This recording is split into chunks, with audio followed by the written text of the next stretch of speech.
Qual é a importância da teoria sobre o imperialismo para os povos periféricos, especialmente para a América Latina?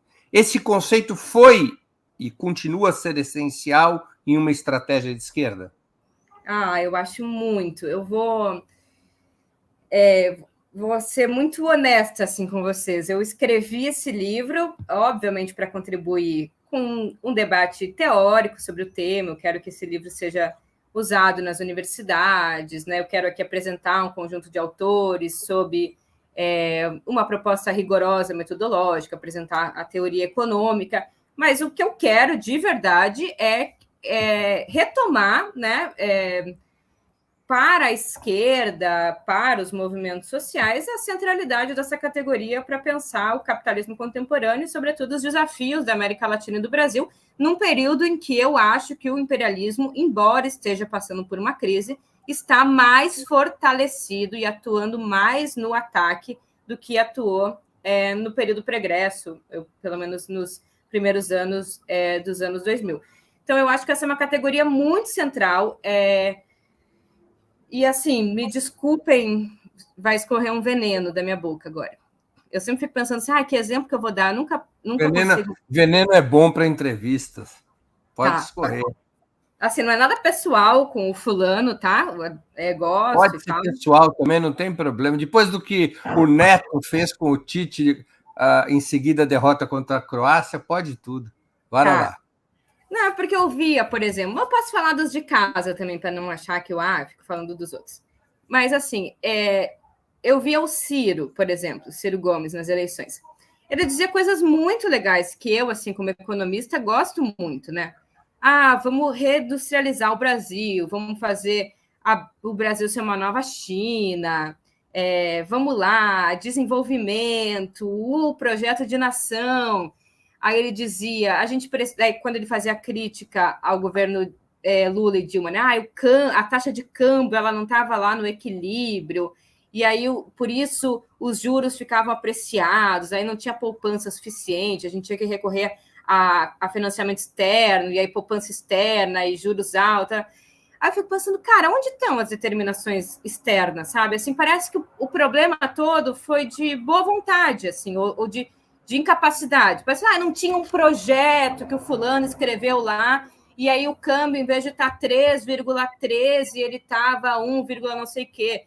Gente, para controlar o câmbio, a gente precisa controlar uma coisa que chama conta de capitais. Um dia eu falei alguma coisa assim, a conta de capitais no Twitter, no outro dia eu estava no Estadão, dizendo, economista do PT, não sei o que, não sei o que. Controlar conta de capitais, que é uma coisa que nós fazia, inclusive, até o neoliberalismo, é a maior afronta ao neoliberalismo que tem, ao imperialismo que tem, porque o imperialismo, nessa quadra da financiarização, da abertura e do neoliberalismo, ele precisa, inclusive, se financiar através de várias formas de valorização da riqueza financeira, inclusive especulação sobre o câmbio.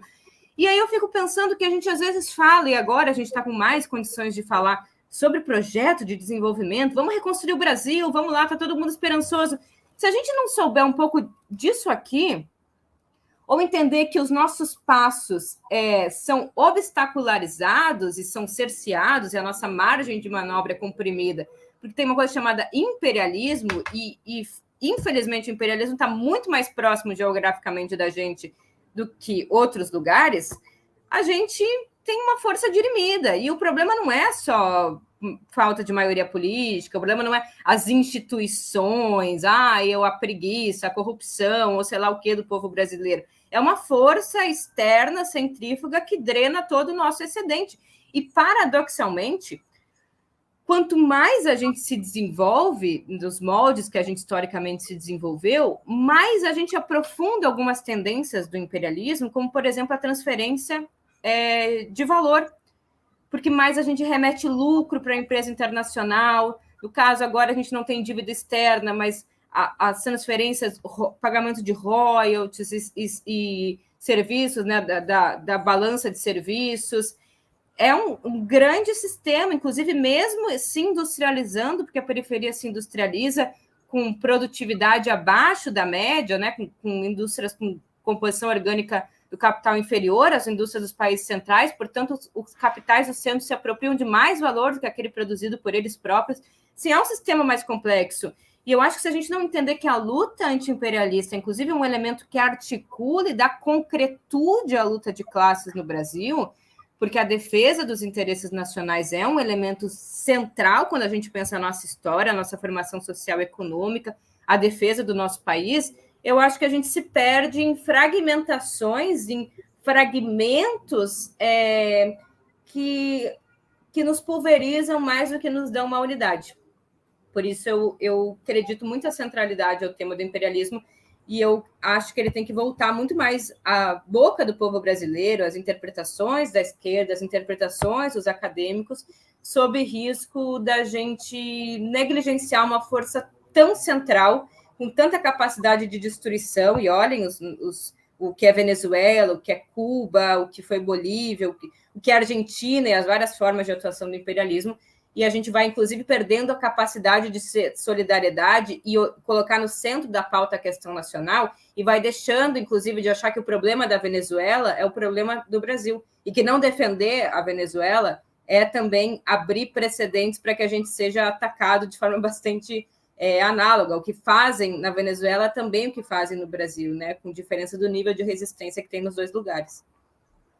Tem uma pergunta interessante de um espectador nosso, emendada nesse tema que você acabou de tocar, acabou de estar na tela aqui, do Felipe Calabres.